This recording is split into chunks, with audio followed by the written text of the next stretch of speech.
आपने शिक्षा की अलग जगते हुए देखा है। जहां मौत के बाद शरीर पंचतत्व में विलीन होता है, वहां पर ज्ञान की ज्वाला जलती हुई देखी है। आपने शायद नहीं देखी होगी, लेकिन आज हम आपको मुजफ्फरपुर के मुक्ति धाम की वो तस्वीरें दिखाने जा रहे हैं, जिसे देखकर आप भी हैरान हो जाएंगे।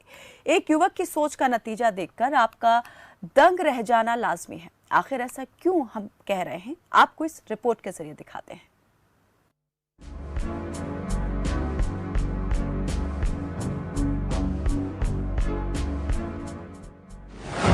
जलती चिताएं, सुलगता आसमान,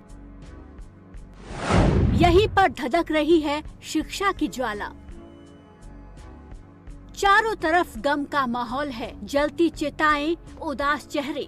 शमशान घाट में यही दृश्य दिखाई देता है, लेकिन इस उदासी और सिसकियों के बीच मुजफ्फरपुर मुक्ति धाम शमशान घाट पर आपको बच्चों के पढ़ने की आवाजें भी सुनाई देंगी। कभी लाशों से पताशे फल चुनने वाले गरीब बच्चों के हाथ में कलम आई तो उनके सपनों को भी पंख लग गए। ये सब संभव हुआ 3 दोस्तों की वजह से, जिन्होंने गरीबी के अंधेरे में जीवन व्यतीत कर रहे परिवारों के बच्चों के जीवन में शिक्षा का उजाला करने का नेक कदम उठाया।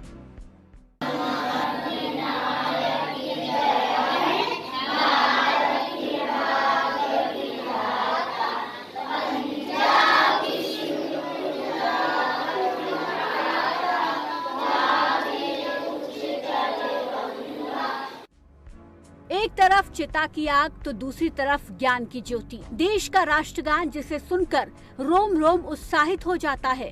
उन्हीं शब्दों की मिठास घोलते ये वो बच्चे हैं जो कभी इस जगह पर भीख मांगा करते थे, यहाँ पर बांटे जाने वाले खाने पर टूट पड़ते थे, जिनकी जिंदगी अज्ञान के अंधेरे में कहीं गुम हो चुकी थी।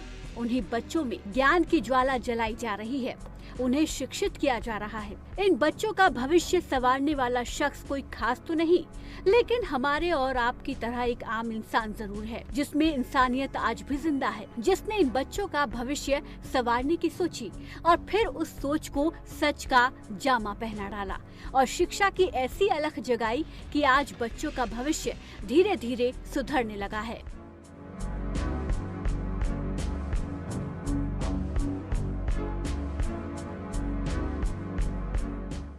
बच्चों के भविष्य को शिक्षा से तराश कर संवारने वाला कोई और नहीं, बल्कि सुमित नाम का ये शख्स है। सुमित शहर के सिकंदरपुर स्थित मुक्ति धाम में अपने 3 दोस्तों के साथ मिलकर शिक्षा की अलख गरीब बच्चों में जगा रहे हैं। इस पाठशाला में बच्चों को पढ़ाई के साथ साथ देशभक्ति की शिक्षा भी दी जाती है। कैसे आया सुमित को ये विचार, आप खुद ही उनकी जुबानी सुन लीजिए। यह पाठशाला हम 2017 से चला रहे हैं। इस पाठशाला का नाम अपन पाठशाला है। एक पहली समस्या, सबसे बड़ी समस्या थी कि उन बच्चों को बैठाना। बार बार उनको बुला कर लाते थे, कुछ बच्चे आते थे, कुछ नहीं आते थे। एक दिन आए, दूसरे दिन नहीं आते थे। तो कभी कभी ऐसा हुआ कि हम 2-2 बच्चों को भी पढ़ाए हैं और आज तो 81 बच्चे हो गए।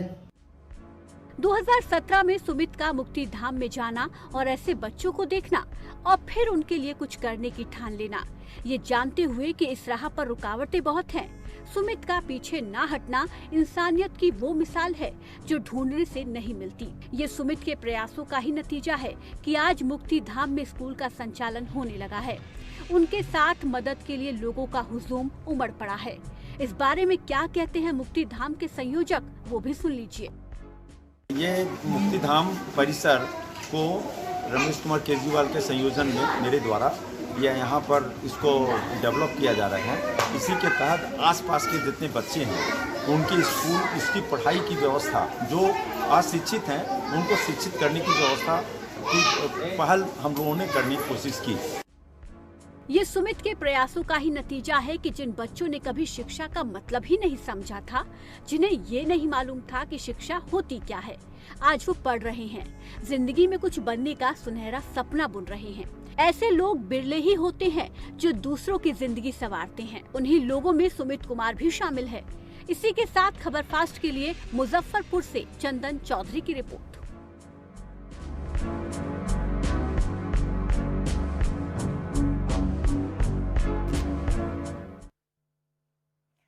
हिमाचल में